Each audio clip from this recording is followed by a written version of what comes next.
ओम शांति। आज मुरली तारीख है 7 अप्रैल 2026। आज हम बाबा के मीठे महावाक्य सुनेंगे। आज सबसे पहले बाबा कहते हैं, मीठे बच्चे, जब भी समय मिले तो एकांत में बैठ सच्चे माशूक को याद करो, क्योंकि याद से ही स्वर्ग की बादशाही मिलेगी। आज बाबा ने क्या बताया? एकांत में बैठकर याद करो, है ना।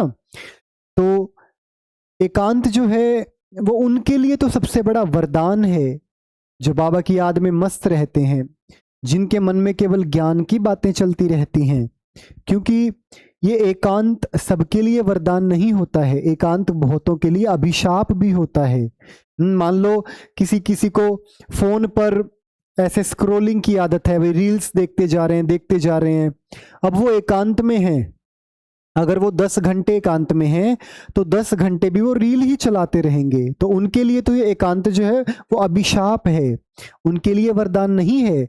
लेकिन हम ब्राह्मण आत्माओं के लिए ये एकांत क्या है? एक वरदान है। क्यों वरदान है? क्योंकि हमें पता है कि इस एकांत का किस तरीके से सही इस्तेमाल करना है। ब्रह्मा बाबा थे, देखो घंटों घंटों समंदर के किनारे पे एकांत में बैठे रहते थे।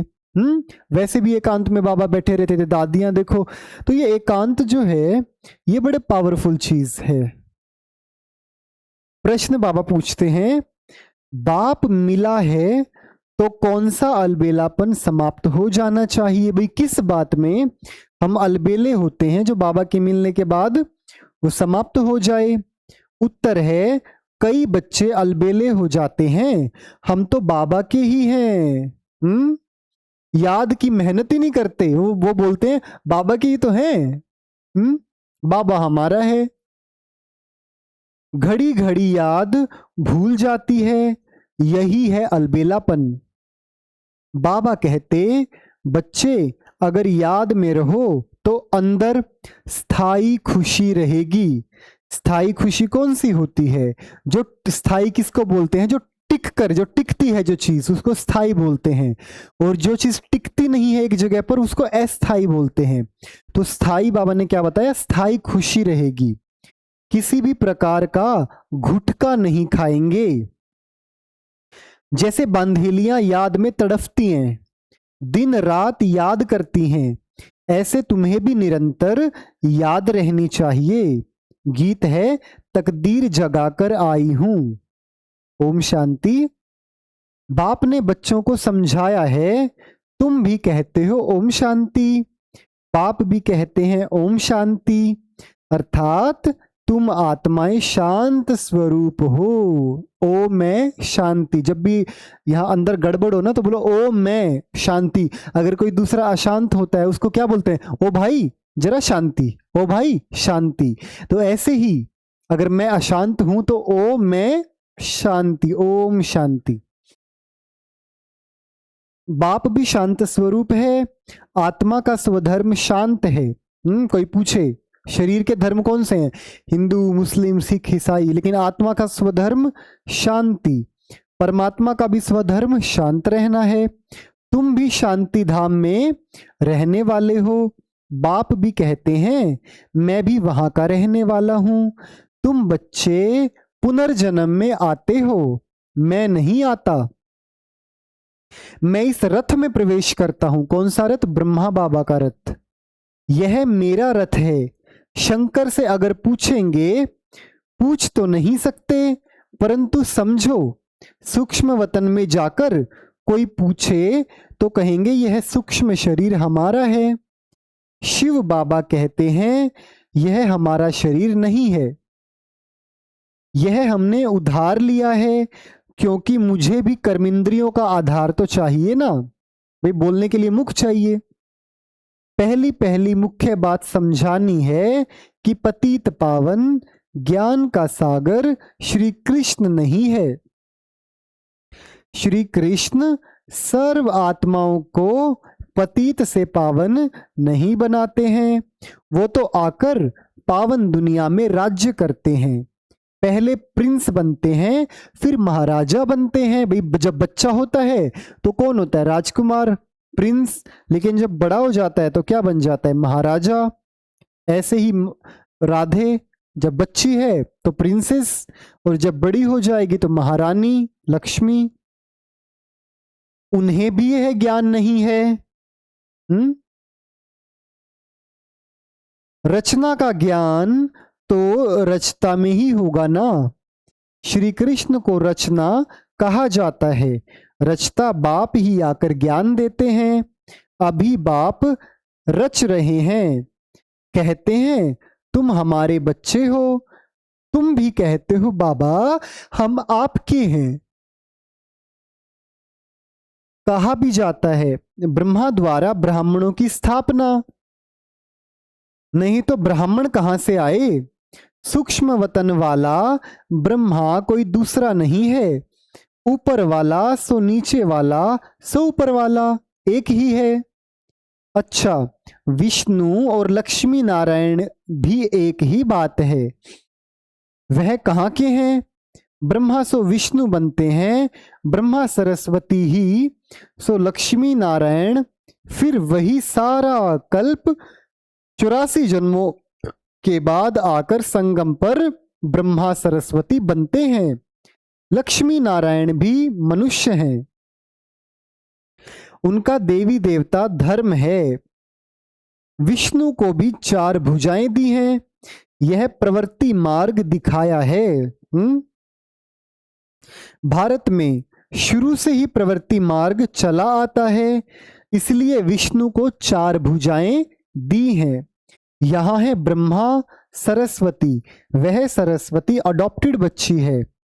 इनका असूल नाम लखीराज था, ब्रह्मा बाबा का। फिर इनका नाम रखा ब्रह्मा।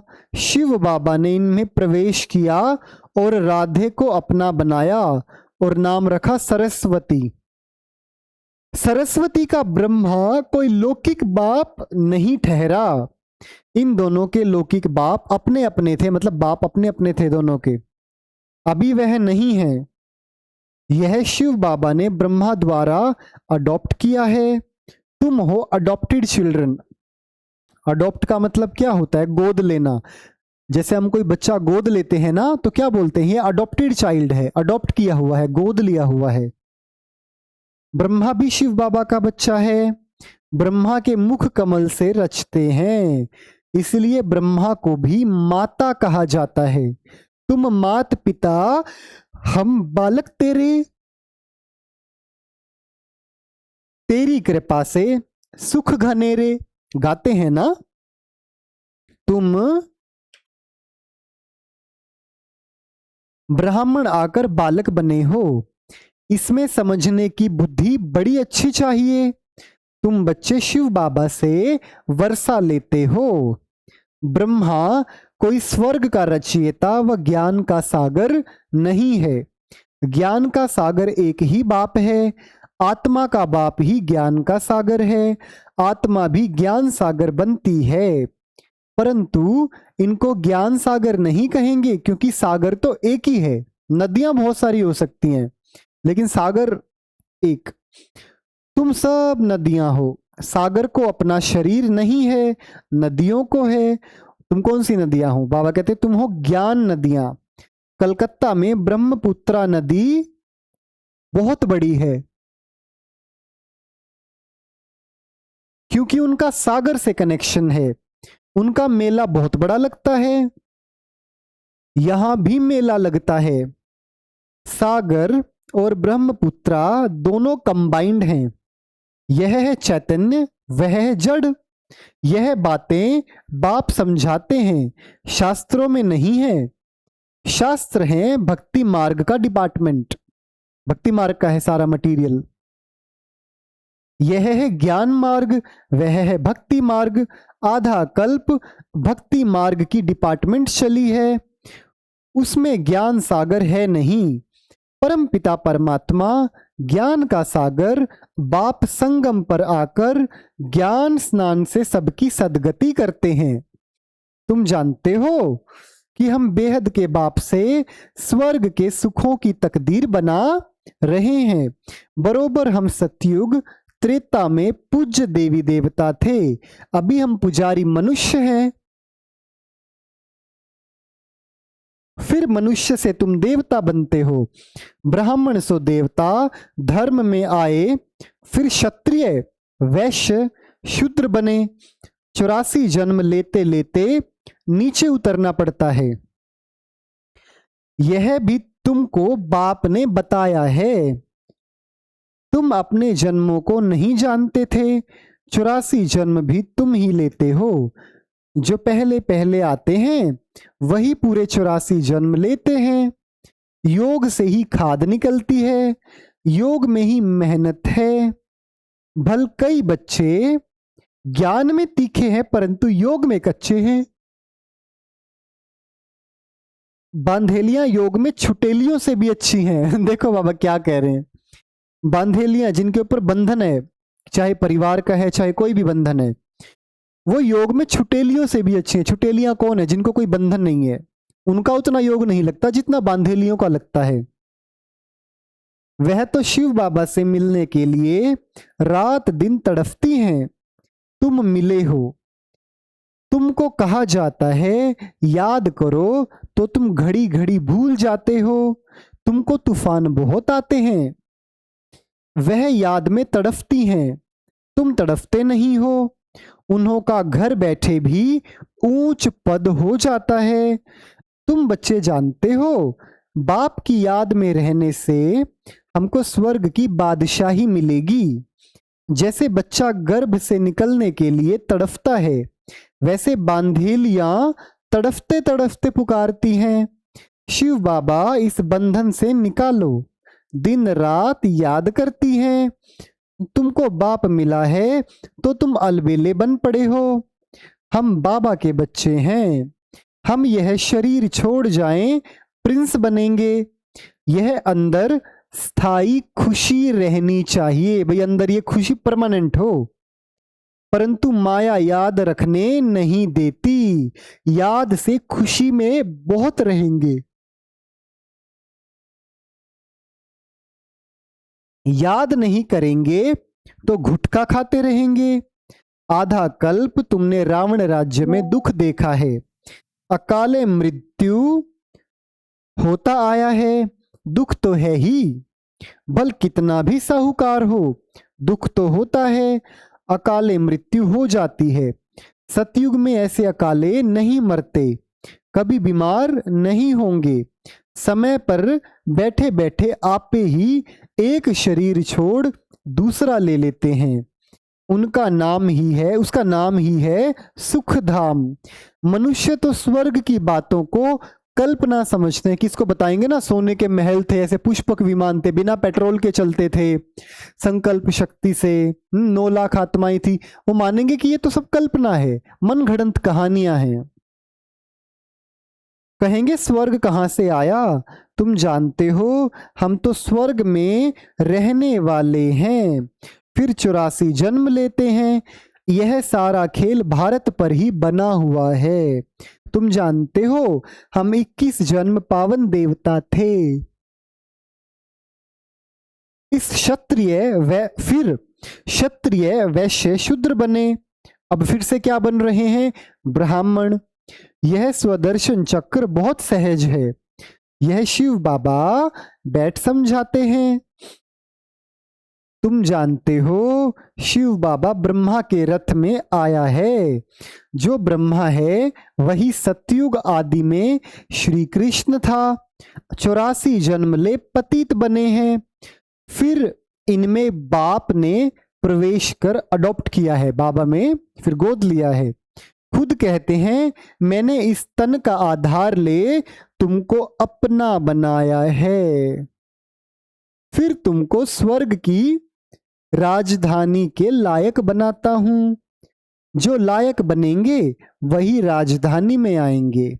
इसमें मैनर्स अच्छे चाहिए, अच्छे मैनर्स चाहिए। मुख्य है पवित्रता। इस पर अबलाओं पर अत्याचार होते हैं। कहां कहां पुरुषों पर भी अत्याचार होते हैं। देखो बाबा क्या कह रहे हैं, पुरुषों पर भी अत्याचार होते हैं। विकार के लिए एक दो को तंग करते हैं। यहां माताएं बहुत होने के कारण शक्ति सेना नाम गाया हुआ है। वंदे मातरम, भाई माता की वंदना करते हैं। मातरम मतलब माता, वंदे मतलब वंदना। अभी तुम ज्ञान चिता पर बैठे हो, काम चिता से उतर गोरे बनने के लिए। द्वापर से लेकर काम चिता पर बैठे हो। एक दो को विकार देने का हथियाला विकारी ब्राह्मण बांधते हैं। ऐसी हथकड़ी बांध देते हैं, हथियाला के हाथ में बांधते हैं ना। तुम हो निर्विकारी ब्राह्मण, तुम वह कैंसिल कराए ज्ञान चिता पर बैठते हो। काम चिता से काले बने हैं, ज्ञान चिता से गोरे बन जाएंगे। बाप कहते हैं भल इकट्ठे रहो, परंतु प्रतिज्ञा करनी है। हम विकार में नहीं जाएंगे। देखो बाबा क्या कहते हैं, भल इकट्ठे रहो लेकिन प्रतिज्ञा करो, विकार में नहीं जाएंगे। इसलिए बाबा अंगूठी भी पहनाते हैं। शिव बाबा बाबा भी है, साजन भी है, सभी सीताओं का राम है, वही पतित पावन है। बाकी रघुपति राघव राजा राम की बात नहीं है। उसने संगम पर ही यह प्रालब्ध पाई थी। उनको हिंसक बाण दिखाना रॉन्ग है। भाई राम के हाथ में ऐसा बाण दिखाते ना, हिंसा जिसके द्वारा होती है, तो वो तो गलत है। चित्र में भी नहीं देना चाहिए, सिर्फ लिखना है चंद्रवंशी। बच्चों को समझाना चाहिए शिव बाबा इस द्वारा हमको यह चक्र का राज समझा रहे हैं। सत्यनारायण की कथा होती है ना, वह है मनुष्यों की बनाई हुई कथा। नर से नारायण तो कोई बनते नहीं। सत्यनारायण की कथा का अर्थ ही है नर से नारायण बनना। अमर कथा भी सुनाते हैं, परंतु अमरपुरी में तो कोई जाते नहीं। मृत्यु लोक 2500 वर्ष चलता है। तीजरी की कथा माताएं सुनाती हैं। वास्तव में यह है तीसरा ज्ञान का नेत्र देने की कथा। अभी ज्ञान का तीसरा नेत्र आत्मा को मिला है, तो आत्माभिमानी बनना है। मैं इस शरीर द्वारा अब देवता बनती हूं, मेरे में ही संस्कार हैं। मनुष्य सब देह अभिमानी हैं। बाप आकर देही अभिमानी बनाते हैं। लोग फिर कह देते हैं आत्मा परमात्मा एक है, परमात्मा ने यह सब रूप धारण किए हैं। बाप कहते हैं यह सब गलत है, इसको मिथ्या अभिमान या मिथ्या ज्ञान कहा जाता है। बाबा बतलाते हैं मैं बिंदी मिसल हूं, तुम भी नहीं जानते थे, यह भी नहीं जानते थे। अभी बाप समझाते हैं इसमें संशय नहीं आना चाहिए, निश्चय होना चाहिए। बाबा जरूर सत्य ही बोलते हैं, भाई भगवान बोल रहे हैं ना, कोई छोटी मोटी हस्ती थोड़ा है, तो कितना निश्चय होना चाहिए। बाबा कहते संशय बुद्धि विनशंति, वह पूरा वर्षा नहीं पाएंगे। आत्माभिमानी बनने में ही मेहनत है। खाना पकाते बुद्धि बाप की तरफ लगी रहे। हर बात में यह प्रैक्टिस करनी चाहिए। रोटी बेलते अपने माशूक को याद करते रहना, यह अभ्यास हर बात में चाहिए। जितना समय फुर्सत मिले याद करना है, याद से ही तुम सतोप्रधान बनेंगे। 8 घंटा कर्म के लिए छुट्टी है, बीच में भी एकांत में जाकर बैठना चाहिए। तुम्हें सबको बाप का परिचय भी सुनाना है। आज नहीं सुनेंगे तो कल सुनेंगे। बाप स्वर्ग स्थापन करते हैं। हम स्वर्ग में थे, फिर नरकवासी हुए हैं। अब फिर बाप से स्वर्ग का वर्षा मिलना चाहिए। भारतवासियों को ही समझाते हैं, बाप आते भी भारत में ही हैं। देखो तुम्हारे पास मुसलमान लोग भी आते हैं, वो भी सेंटर संभालते हैं। देखो क्या कह रहे हैं बाबा, मुस्लिम सेंटर संभालते हैं, अपना ओआरसी है ना, ओम शांति रिट्रीट सेंटर, वहां पर है एक मुस्लिम बहन है, हुसैन बहन, वो समर्पित है बाबा की बच्ची, इतनी सेवाएं, अथक सेवाधारी है। कहते हैं शिव बाबा को याद करो। एक बार मैं माउंट आबू में था, बहुत साल पहले की बात है, तो मैंने पहली बार एक मुसलमान थे, उनको ऐसे दाढ़ी वाड़ी थी पूरा, तो बाबा मिलन मैंने उनको करते हुए देखा। तो मैंने उनको पूछा कि आप भाई साहब आप कब से ज्ञान में हो? भाई मुसलमान लगते थे, तो कट्टर होते हैं ना, कई बार ऐसा होता है। तो उन्होंने कहा, वो भाई ने, कि मैं तो भाई आपसे भी पुराना हूं। मैंने कहा कब से ज्ञान में? बोले मैं ब्रह्मा बाबा के टाइम का हूं। देखो, तो बाबा कहते हैं आज मुसलमानों की बात कर रहे हैं बाबा। सिख भी आते हैं, क्रिश्चियन भी आते हैं। सिख भी कितने बाबा के ज्ञान में, क्रिश्चियन भी आते हैं। हमारे यहाँ गोहाना में एक स्कूल है होली फैमिली, वो क्रिश्चियंस का स्कूल है। तो वो एक बार वो जो वहाँ की जो प्रिंसिपल है, वो नन है, जैसे क्रिश्चियनों में सिस्टर्स होती हैं, वो शिवानी बहन को सुनने के लिए गुड़गांव ओआरसी गए थे। तो देखो क्रिश्चियन भी आते हैं, आगे चलकर बहुत आएंगे। यह ज्ञान सबके लिए है, क्योंकि यह है ही सहज याद और सहज वर्षा बाप का। परंतु पवित्र तो जरूर बनना पड़ेगा, दे दान तो छूटे ग्रहण। अभी भारत पर राहु का ग्रहण है, फिर बृहस्पति की दशा शुरू होगी 21 जन्मों के लिए। पहले होती है बृहस्पति की दशा, फिर चक्र की दशा, सूर्यवंशियों पर बृहस्पति की दशा, चंद्रवंशियों पर चक्र की दशा कहेंगे। फिर दशा कमती होती जाती है, सबसे खराब है राहु की दशा। बारे भी तो बोलते भी राहु की दशा की जिसके ऊपर है, बाप रे बचाए उसको भगवान। बृहस्पति कोई गुरु नहीं होता है, यह दशा है वृक्षपति की। वृक्षपति बाप आए हैं तो बृहस्पति और चक्र की दिशा होती है। रावण आते हैं तो राहु की दशा हो जाती है। तुम बच्चों पर अभी बृहस्पति की दशा बैठती है। सिर्फ वृक्षपति को याद करो, पवित्र बनो, बस। अच्छा, मीठे मीठे सिक्की लद्दे बच्चों प्रति माता पिता बाप दादा का याद प्यार और गुड मॉर्निंग। रूहानी बाप की रूहानी बच्चों को नमस्ते। हम रूहानी बच्चों की रूहानी बाप दादा को दिलवा जान सिखवा प्रेम से याद प्यार, गुड मॉर्निंग, नमस्ते नमस्ते नमस्ते, ओम शांति। धारणा के लिए मुख्य सार बाबा बताते हैं। नंबर फर्स्ट है, हर कार्य करते हुए आत्म अभिमानी बनने की प्रैक्टिस करनी है, देह का अहंकार समाप्त हो जाए, इसके लिए ही मेहनत करनी है। नंबर दूसरा, सतयुगी राजाई के लायक बनने के लिए अपनी मैनर्स रॉयल बनानी है। पवित्रता ही सबसे ऊंची चलन है, पवित्र बनने से ही पवित्र दुनिया का मालिक बनेंगे। वरदान, करण करावनहार की स्मृति द्वारा, भाई करण करावनहार कौन है? वो है ना, बाप है। तो करण करावनहार की स्मृति द्वारा सहज योग का अनुभव करने वाले सफलता मूर्त भव। करण करावनहार की स्मृति द्वारा सहज योग का अनुभव करने वाले सफलता मूर्त भव।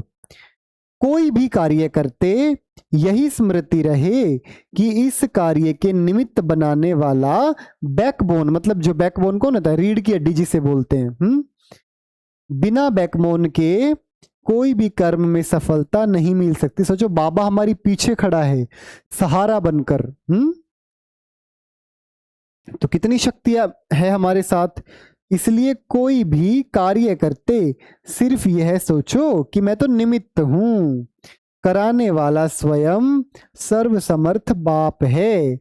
यह स्मृति में रख कर्म करो तो सहज योग की अनुभूति होती रहेगी। फिर यह राजयोग और सहज योग वहां सहज राज्य कराएगा, यहाँ के संस्कार वहां ले जाएंगे। स्लोगन बाबा बताते, इच्छाएं परछाई के समान है। आज बाबा ने परछाई बताया इच्छा को। इच्छाएं परछाई के समान है, आप पीठ कर दो तो पीछे पीछे आएंगी। अच्छा, ये अव्यक्त इशारे महान बनने के लिए मधुरता और नम्रता का गुण धारण करो। मधुरता ऐसी विशेष धारणा है जो कड़वी धरनी को भी मधुर बना देती है। आप सभी को बदलने का आधार बाप के दो मधुर बोली तो हैं। बाबा हमेशा मुरली की शुरुआत में मीठे बच्चे, हमेशा बाबा इतना मधुर बोलता है और हमको बदलता जाता है। मीठे बच्चे, तुम मीठी शुद्ध आत्मा हो। इन दो मधुर बोल से ही बदल दिया, मीठी दृष्टि ने बदल दिया। ऐसे ही मधुरता द्वारा औरों को भी मधुर बनाओ। यह मुख मीठा करो। सदा इस मधुरता की सौगात को याद रखो। इसी से सदा मीठे रहेंगे और मीठा बनाएंगे। ओम शांति। देखिए, आज बाबा ने कितने मीठे मीठे वरदानों से हमें भरपूर किया। तो इतनी सुंदर मुरली के लिए बाबा का बहुत बहुत शुक्रिया बाबा, शुक्रिया बाबा, शुक्रिया बाबा। अच्छा, ओम शांति।